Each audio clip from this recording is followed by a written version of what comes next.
Another day on Whale Island. OK, stand by, breathe in. And out.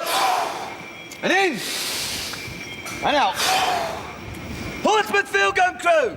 Ho! Steady double. March. Bring it in, Bring it in, John! Bring it away! Bring it up! Bring it back! Bring it up! Copy! Come on, go! Copy!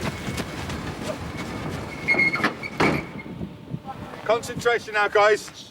It's strictly men only. God here is the #1 trainer, Chief Petty Officer Pat Patilla. Go out, back and home, clean, and give steady drill. Don't chase nothing, just do your fucking job and do it deliberately. In your minds, run out. Happy? Yes, sir! If they don't do as the trainer tells them, then they do get hurt, and they get hurt because they're throwing a ton and a half of equipment around at speed, and they're putting their body in the line. They volunteer to do that, and that's what field gun's all about.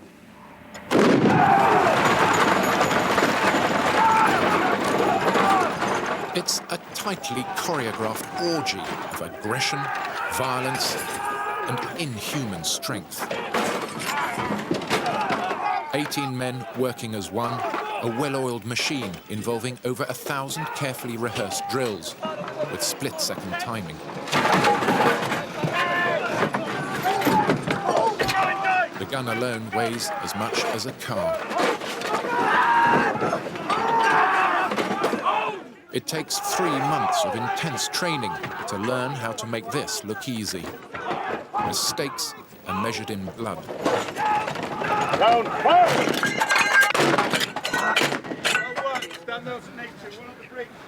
Portsmouth A Crew's team captain is Nasty Neil Jones. It must make you a better person because there's self-discipline you have to instill into yourself.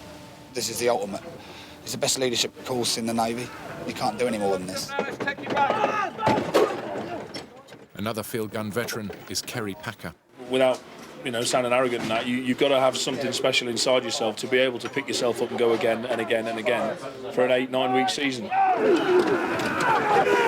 The men have just one purpose in life: to win the Royal Tournament. But nor is losing an option for their arch rivals, the Fleet Air Arm and Devonport.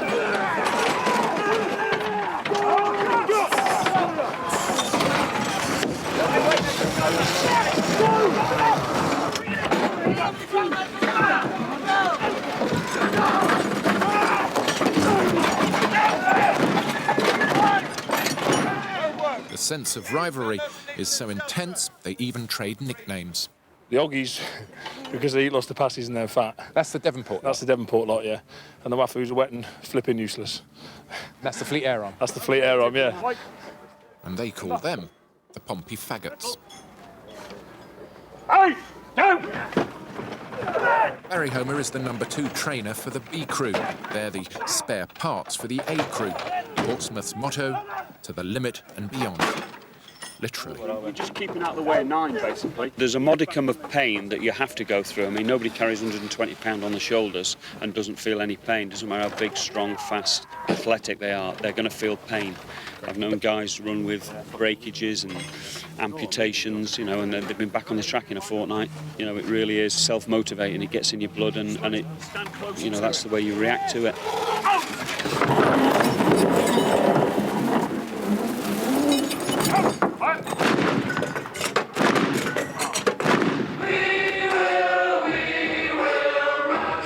After every run, the men come here to the sick bay to see their agony aunts. Bad backs, torn ligaments, shredded muscles, and ripped abdomens. It's meat and drink to a field gunner. How painful is it? Probably very painful to a normal man. You're going to carry on now? Yeah. This is like a little keepsake that the boys like to keep. It's a stitch board. So, say, for instance, Ginge Fulham B Crew guy, he's had 11 stitches so far this season. Danny Manners, who's A Crew, he's had 19 and so on. I think we're pushing towards 100 at the moment, so quite a nice figure. Going to clean it. Okay. Do you want to clean it after she's done it? Looking at the sick bay this time of morning, it's packed, isn't it? Well, you look at the physio. It's hardly surprising, is it? No, at the end of the day, you know, people pick up knocks and stuff, and you just take painkillers. If you need a rub, get a rub, sort of thing, you know. Rob Da Silva started life in the A crew, but was forced out through injury. The gun trapped my leg up against the wall, caused internal bleeding inside, which they cut there to release the pressure. Here, where you're trying to get on the track, you've got to do everything to try and get back early, because if they say to me in 5 weeks' time it'll be all right, 5 weeks' time it'll all be over for me. You must have been gutted when it happened, though. Yeah, well, virtually nearly gutted, but just one of them things. As did those feet in ancient times, walk upon Pompey's mountains blue. And was the whole lead among thrones, all England. It takes 9 months before each man is physically strong enough and mentally prepared for the field gun.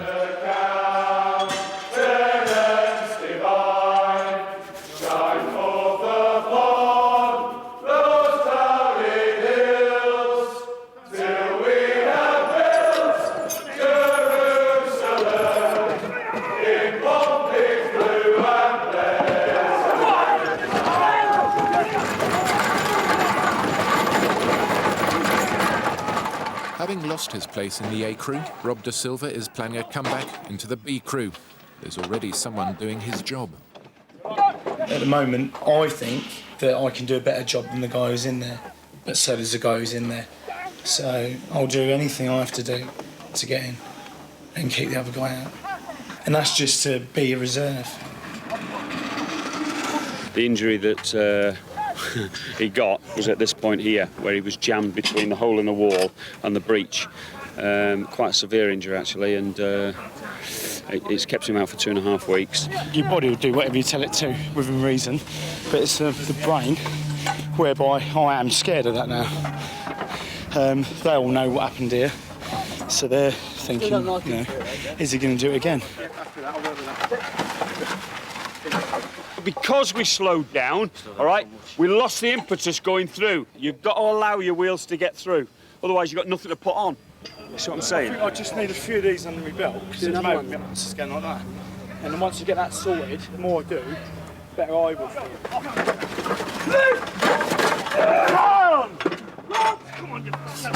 To regain his confidence, Rob has to repeat the manoeuvre that crushed his leg time and time again.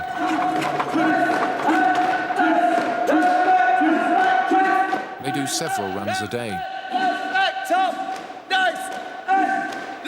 Each begins with a workout and a chant against their arch enemies, the Wafus and the Oggies.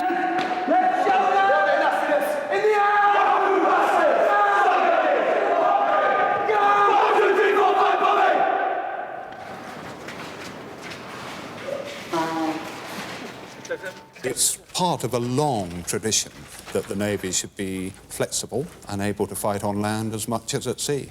For example, Nelson lost his eye fighting ashore in a campaign where he just dragged the guns with his sailors over very heavy terrain.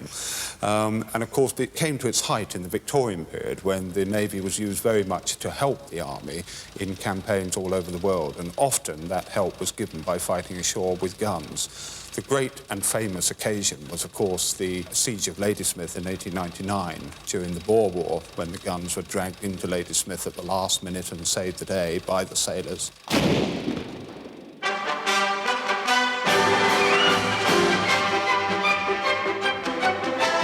By 1913, it had become part of the Royal Tournament, celebrating the qualities of the men who built the world's greatest empire.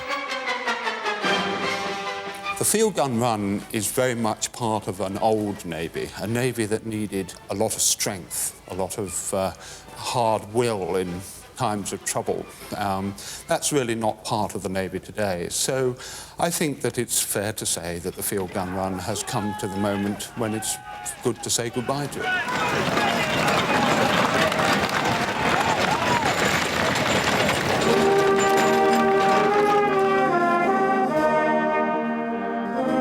The crowds still come to Whale Island, This is one of the most important days in any field gunner's calendar. How are you? I'm well, yeah? At this present moment in time, a little bit delicate. Shirley, Sam Clues, yeah. There he is. There's me and Ginger Turner, look. That's right. And Alan Crosby. There's me there, isn't it? Oh, well, he was a good Bastard passed away. Yeah, he died not long ago. Trev, he's now a millionaire, lives in Uruguay. Today is the day that most field gunners despise. It's reunion day, where all those legends of days gone by come down and tell you how bad you are and how good they were. Basically, reunion day, they all come down, 2 weeks before Earl's court, see how things are going, give us a bit of support. Verbal. The longer the day goes on, the beer flows and the louder the vocal support gets.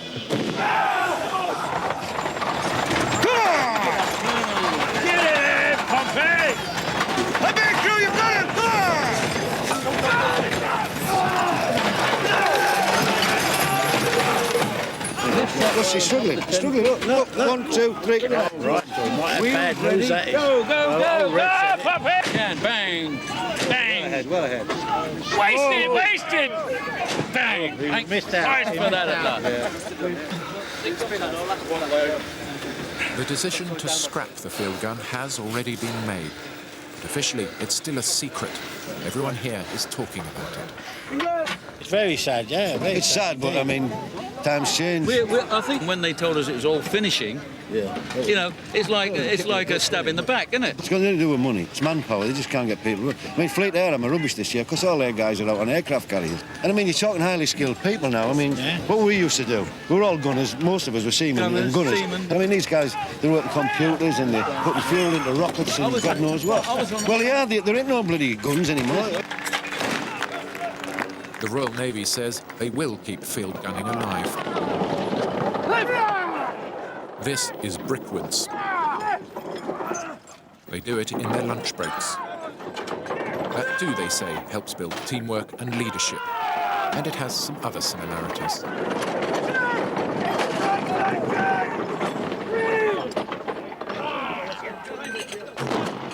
It's fantastic fun. I think the teamwork is excellent, the camaraderie that builds up.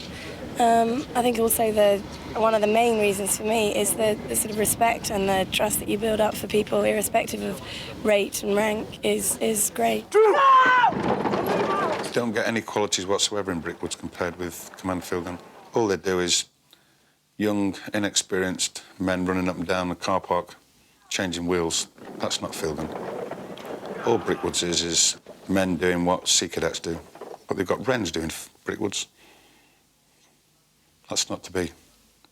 But it may be the future of field gun and its name. It won't take or replace field gun. Nothing will. But it does appeal to some ex-field gunners, like Stuart Moss. It's a shame Command Field Gun's going. It really is. Just the traditions that go back to 100 years ago. But I'm pleased to hear that they're keeping this going because it keeps a bit of field gun there, even if it's not the real thing.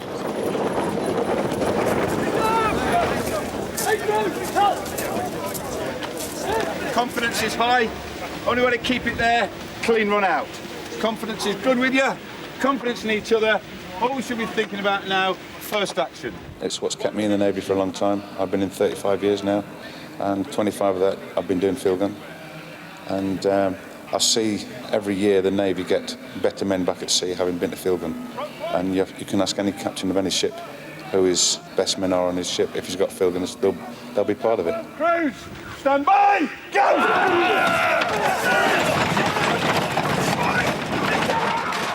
Despite his injury, Rob De Silva is fighting for Ginge Fullen's place in the B crew. Dog eat dog, and I really hope he doesn't get it, and he thinks the same. But, we'll still be mates afterwards, I think. Rob and Ginge are doing alternate runs. Their future in the last gun race will depend on a decision by the number 2 trainer. To see a grown man cry is commonplace. It gets me. It's very, very emotional sport. Field gun gets in your blood, and once you've had a taste, it's there all your life.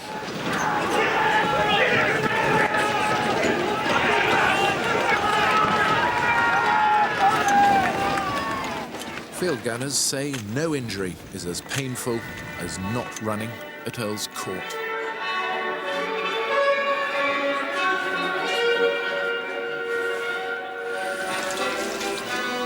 It's difficult because I don't want to wish bad on him, but then again, I don't want him to do too well either. So if something big and heavy fell on him, I wouldn't be all that upset. But he's got a bad hand, he's got stitches in his finger, and he can't hold on to the travel all that well. So that's pleasing. 2 days ago, the gun, we was doing a run-up and the gun run over the foot. And consequently, I've got a couple of fractures in my foot, but we're still running. Hopefully the pain will subside. If not, they've got some good painkillers on the market. I don't agree with all the damage that he does to himself. I think it's totally absurd. What does it mean to him, do you think? Well, at the moment, everything, 24 hours a day, 7 days a week. There's no other conversation. But, no, it's the last one as well that... It's a pride thing, really, isn't it? Very proud. Field gunners' wives stand no chance in the face of the men's obsession. Most elect to join them, helping out where they can. For a total of 4 months, there's no room in these men's lives for any normal human activity. The guys lead such a physical life down here that the sex life, etc., goes out the window because they're dedicated to field gun, and they eat, sleep and drink it, and at the end of the day, the only thing they're doing is resting and for the following day's activities. So, you know, your relationship at home goes out the window, really. First trainer told us it's quite hard for the wives because basically the men don't have sex and things like that. Is that true? Well, perhaps he doesn't. I can't. I don't know what he does. We still manage.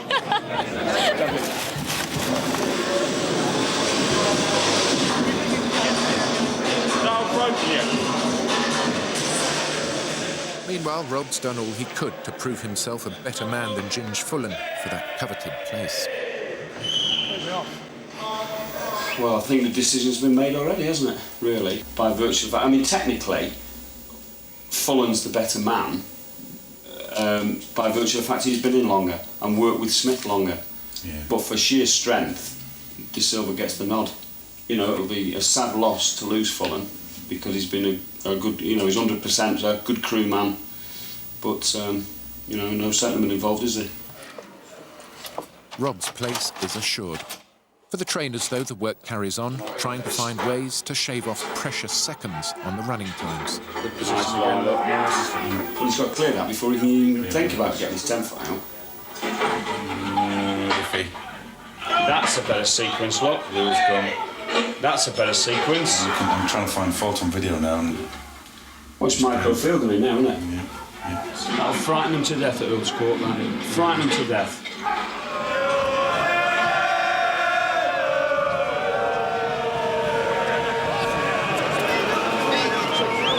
The men arrive 3 days before the Royal Tournament opens.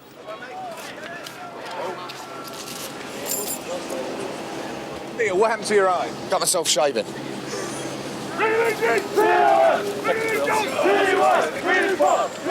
Waiting for them are the Devonport team.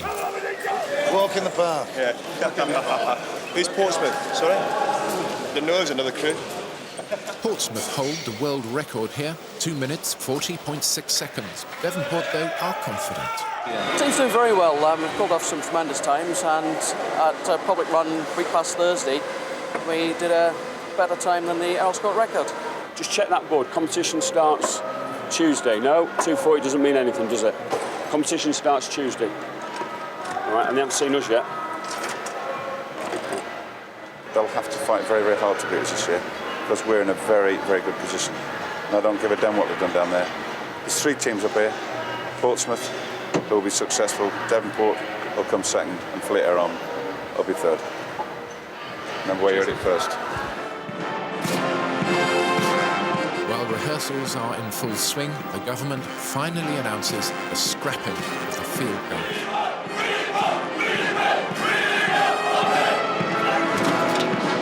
Preparations for the last run continue. They'll spend the next 2 weeks living in improvised barracks. And the Royal Tournament is also being scrapped. The reason for both decisions is manpower. We do have a great shortage in the Navy today. We've got a lot of manpower that is short, that they have a very great stretch, and it is, I'm afraid, too much now for the Navy to bear. We have, in the field gunners, we have about 160 personnel tied up for nearly 3 months. So you're tying up, a large amount of ships' companies in that field gun. So it is extremely expensive. No real surprise, was it? They made up their minds. Come out with all the looks that they normally come up with when they make a decision like that. Yeah, absolutely disgusting. Well, I think the Navy's going to suffer a lot because of it. The calibre of men you're going to recruit, I think, has already taken a dive because of the way society's gone. They're weaker, smaller, less motivated people than they were, like us. And unfortunately, that's going to reflect in the Navy. Ian Gelboy Rembridge, or Remy to his friends, is one of 4 men, all from the same ship and running with the Portsmouth field gun. While they're at Earl's Court, their ship, HMS Fearless, is moored up in Portsmouth Naval Base. It's been getting more and more difficult over a number of years. As ships have less and less people in their ships' companies, of course, every single person counts even more than they have done in the past. And it may well be that the very person that the field gun team want has a particular trade or specialisation that we would miss. Remy is a specialist in sensors and communications. While he's away, his colleagues have to share his workload. What does it mean for you personally in your department? In the department, it means I lose 25% of my leading hands. So that puts the rest of them over strain for doing the work. And on the section that the field gunner works on, in this case, reduces the manpower by 50%, which leaves 1 man on call 24 hours a day.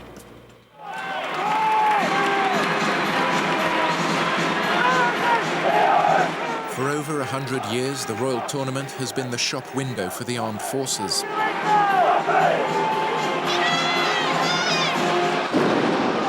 It's the first race. Pompey against Devonport. For the physios, it's just too painful to watch.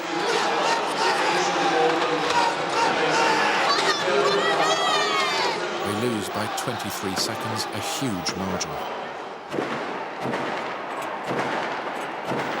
For the captain, Neil Jones, things go from bad to worse.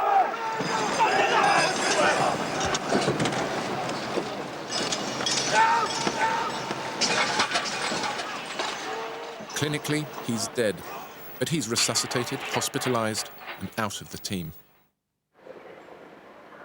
In the B crew, meanwhile, the broken foot hasn't been healing all that well.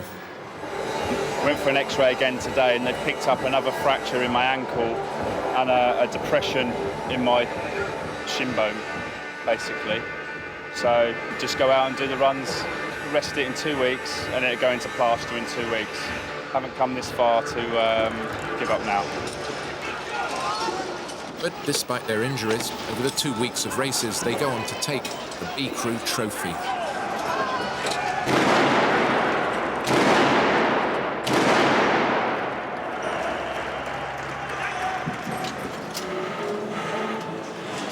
Outside, the Royal Navy is projecting its new image.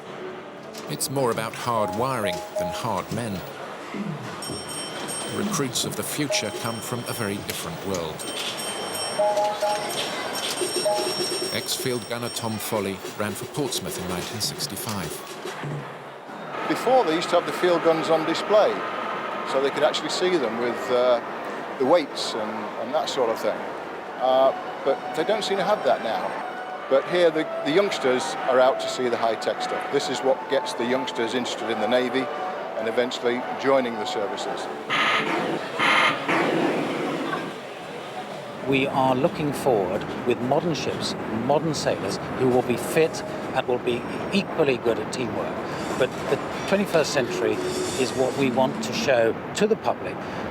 This has been a wonderful time, the Royal Tournament, and for many, many years now, people have been coming here and seeing what we did in the past. We want people to see what we do in the future.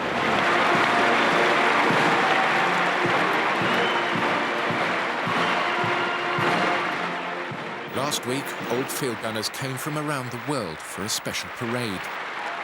It was organised at the request of the Queen. 8 bells were sounded. Aboard a ship, that means the end of the watch.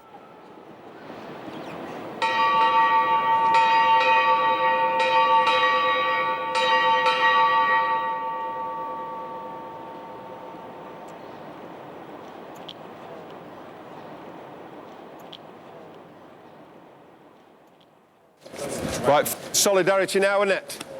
The final chapter. Go out and enjoy it, enjoy it, enjoy it, f***ing enjoy it. Happy, lads? Yes, sir! Let's f***ing go, then. For the very last run, all the field gunners donned black armbands. They were disobeying strict orders. Portsmouth had one of their worst ever tournaments. Devonport swept the board and they set a new world record.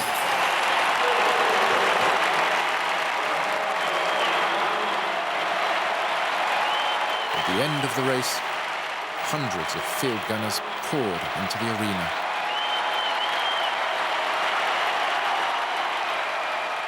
And in front of the royal box, they unfurled banners. It was an act of mass disobedience, and the crowd loved it.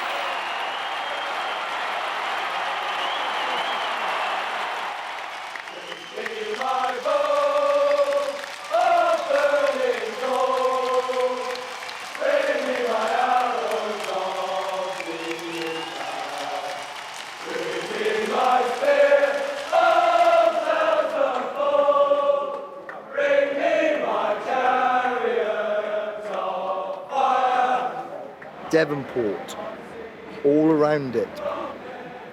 And the 1999 Devonport name will be on there forever. Well, as I said before, if courage, stamina, leadership are the wrong image, then I'm obviously in the wrong job.